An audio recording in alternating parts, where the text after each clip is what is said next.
ไปดูกับข้าวก่อนว่ามันมีอะไรมั่ง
มัน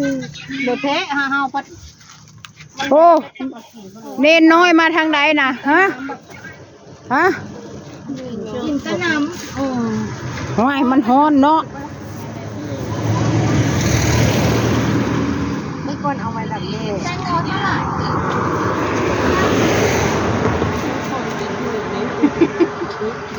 อันนี้กะละมัง50ลุงก็ใช้เอาอัน40ก็ได้อะไรวะไอ้ละครังเลยมีอยู่บ่ชมผักเสียนตะกระดุยมีอยู่บ่ชมผักเสียนเบิดละบ่จะลุดเจอเสียหูหลานกินมาเต็มโมงเลยเด้อปลาก้อนพ่อมังกรทำไมหัวโล้นแท้มันร้อนบอกแม่ร้อนเนาะบอกไปอยู่ในเดิมมื้อนั้นยายไปเอาอันใบชะละแหน่ไปปลูกไปเอาเลยเอาเร็วเอาแล้ว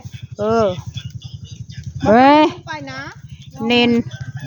นน้อยเนนน้อยคือลี่เทวะเนนน้อยคือลี่เทวะเนนน้อยอยากอายบ่อึดอันกินแตงโมลูกชาย40แม่อันกินนะโอ้ยชมพักมาคนนะมันโหนแล้วมันเลยจะตายเพลือชาเนี่ยขี้เล็กขี้เหล็กไม่มีนะอะไรนี่ดูอยู่ข้าวผัดต้มแม่มันโหนแล้วมันพอแล้วจะกินอะไรคืออะไรอันนี้เทาคือเจ้าคือเทาเอาไปชุบใส่อย่างอันนี้ชาวบ้านบอกเอาใส่1ชุบเทาก็ช่างเถอะบ่อยากแล้วซุปเจ้าซุปเทาข้าวผัดปูเลยข้าวต้มมานี่ดิแตงโมนอกจากบ้าน50เอาหน่อยนี้เอามาดูหน่อยสิมือแรงบ่ไฟดับเลยน้องยามันจะดับฉันว่าฉันจะนอนนาเอาฉันจะนอนกลางดูดิดูเอามาดูดิ50 บาทแล้วขึ้นนอนเทิงเลยวันนั้นเถอะตัวเราคุณก็จะ50 บาทขนาดเท่าไหร่50เลยเนาะ50 บาทเจ็บมืออันนี้เอาเขียดโมนะก็ชม50แล้วเนาะเอาโลดลูกนี่แหละนี่บอกเอาเลยพี่ก็เสียดายน้องเปิดบางอยู่บอก50เบิดคู่ลูกบ่เด้เนี่ยว่า50ทั้งทุกลูกเลย40ก็มี50ก็มีไหนเอามาดูดิ40น่ะนี่ไงบ่แม่น30บ่เอามาลูก1 40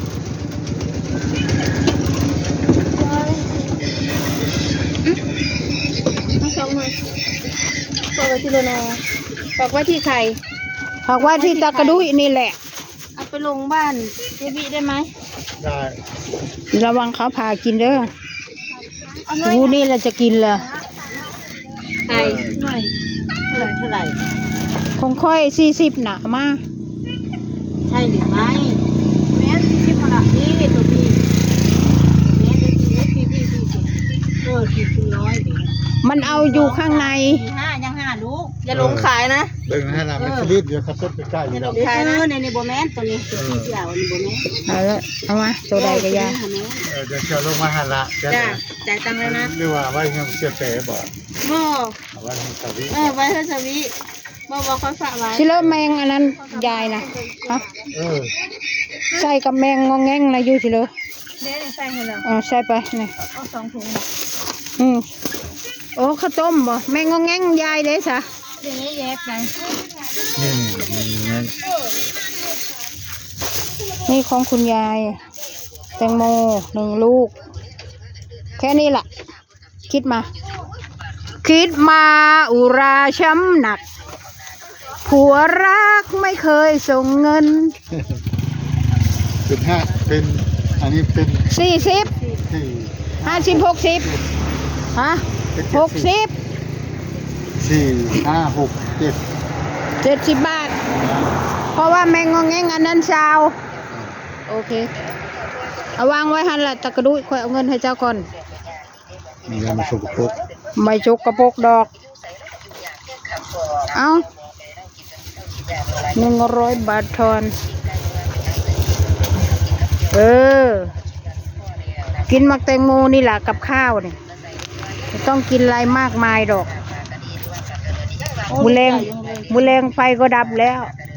ไฟดับเหรอ ดับเบิดประเทศ เพราะว่านี้ นะหนทางก็ดับ แจ๊ดเอาแล้วมะปรางนี่จ้า ซื้อมะปรางเนี่ยนะว่าเว้ย เพื่อนะ มันได้ต้องบอกอันนี้นี่ ดีเด้มาปางนะ ยมชิด พี่อันได้อยู่พี่อันเอามาเมื่อกี้นี่ ฮะ พี่อันเอามาเมื่อกี้จังหวะ บอกมาจะชิเลอร์มาขายตูนได้ไหม ยอดขึ้นให้มันเลย บอก อย่างโน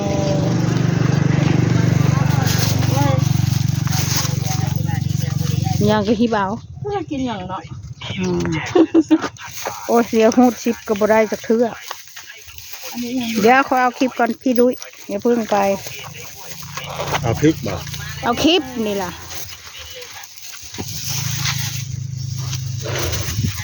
ฮอนเด้อเทอย่าลืมมักแตงโม อันนี้ น้องแจ๊ดเด้อ หมูบ่ นะฮะ เพิ่มหมูบ่ ยางขาว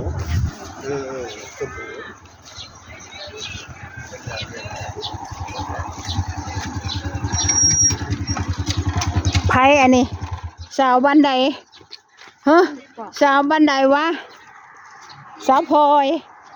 น้องเสียจ่อย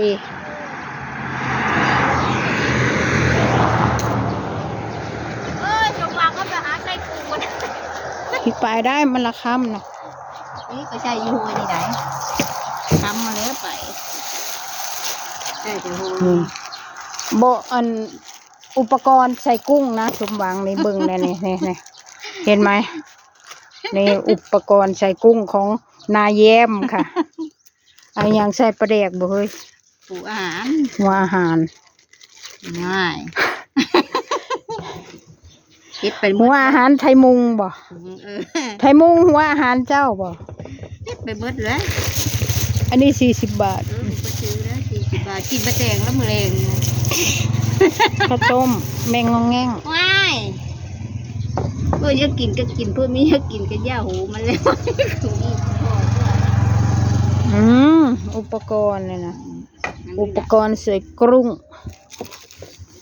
กุ้งนี้ก็ได้กินกุ้งละ จากแล้ว ตำมะฮงกับเงินเนาะกุ้งปลึกลงกระปูปลึกลงโอ้ยจ่ายบัตรเด็ก มาเด้อชมวางมากินตำมะละกอ